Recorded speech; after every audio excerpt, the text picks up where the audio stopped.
যে সম্মেলনটা এখানে আমাদের হচ্ছে সেটা দিয়েছেন আমাদের সবিতা পাল মা এবং রীতা গাঙ্গুলি মা।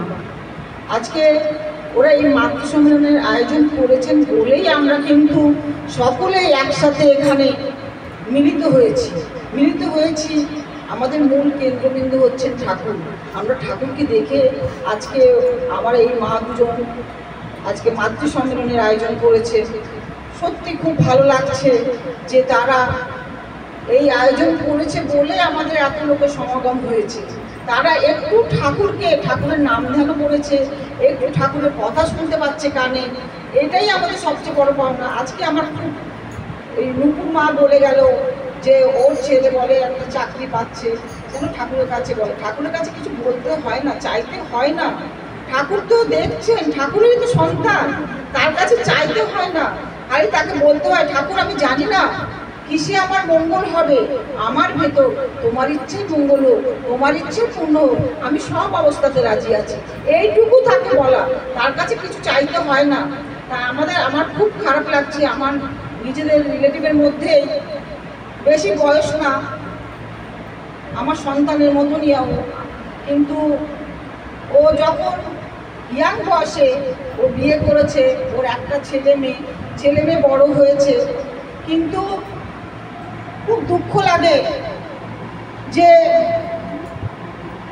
ঠাকুর থেকে ওরা এমনি মা বলে যে ওরা ও ইষ্টভীতি করে।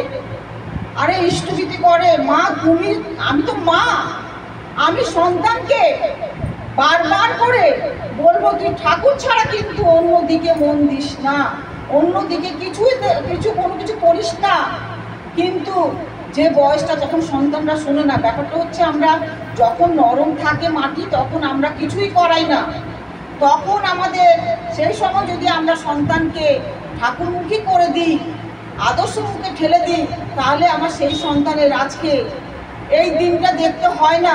আজকে মা বলছে যে দয়াল আছে, দয়াল সবার মঙ্গল করে। তখন আমি বললাম দয়াল তো মঙ্গলই করে, আমরাই তো তার মঙ্গলটা দিতে পারি না কেন? আমরা যখন বিপদে পড়ি তখন তাকে ডাকি, তখন তার দয়া আমরা খুব চাই, কিন্তু যখন আমরা ভালো সময় থাকি তখন কিন্তু আমরা ঠাকুরকে বুঝি না, জানি না, কিছুই করি না। তখন আমরা নিজের সেই বিষয় আশয় এইসবের মধ্যে আমরা ডুবে থাকি। কিন্তু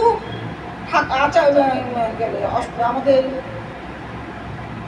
আমাদের দাদা ছিলেন আচার্যদেব, তিনি বলতেন তোর খেয়াতে মাঝি যে নেই শেষে সেদিন ভয়ঙ্কর।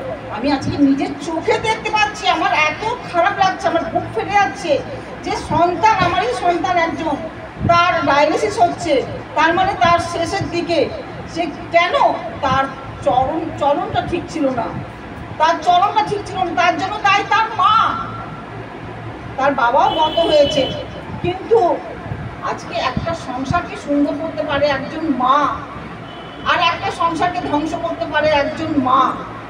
তাই আমি সকলকে বলবো, সন্তানকে তার জন্য যদি জোর করে ও বলতে হয়, মারতে হয় যে না ঠাকুর ছাড়া কোনো দিনের কিছু ও করবি না, ঠাকুর যেরকম ভাবে চলতে বলেছে সেই চলাতে তোমরা চলো, দেখবে তোমাদের জীবনে পরিবর্তন হবে, তোমরা সুন্দরভাবে বাঁচবে। যে সময় তোমাদের মৃত্যুর সময়, সেই সময় তোমরা যাবে, তার আগে তোমরা যাবে না।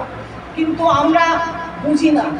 জয় গুরু, বন্দে পুরুষোত্তমম, বন্দে পুরুষোত্তমম, বন্দে পুরুষোত্তমম, বন্দে পুরুষোত্তমম, বন্দে পুরুষোত্তমম, বন্দে পুরুষোত্তমম, বন্দে আর্যবৃত্তি, বন্দে আর্য, বন্দে মাতৃবর্গণ, বন্দে বন্দে অঙ্কুষ্ট দেবতা, দেবতা, পরম প্রেমময় শ্রী ঠাকুর অনুকূল চন্দ্র জি কি, পরম প্রেমময় শ্রী ঠাকুর অনুকূল চন্দ্র জি কি, পরম প্রেমময় শ্রী ঠাকুর অনুকূল চন্দ্র জি কি, পরম আরাধ্যায় জগৎ জননী শ্রী বড় মা কি, পরম আরাধ্যায় জগৎ জননী শ্রী বড় মা কি।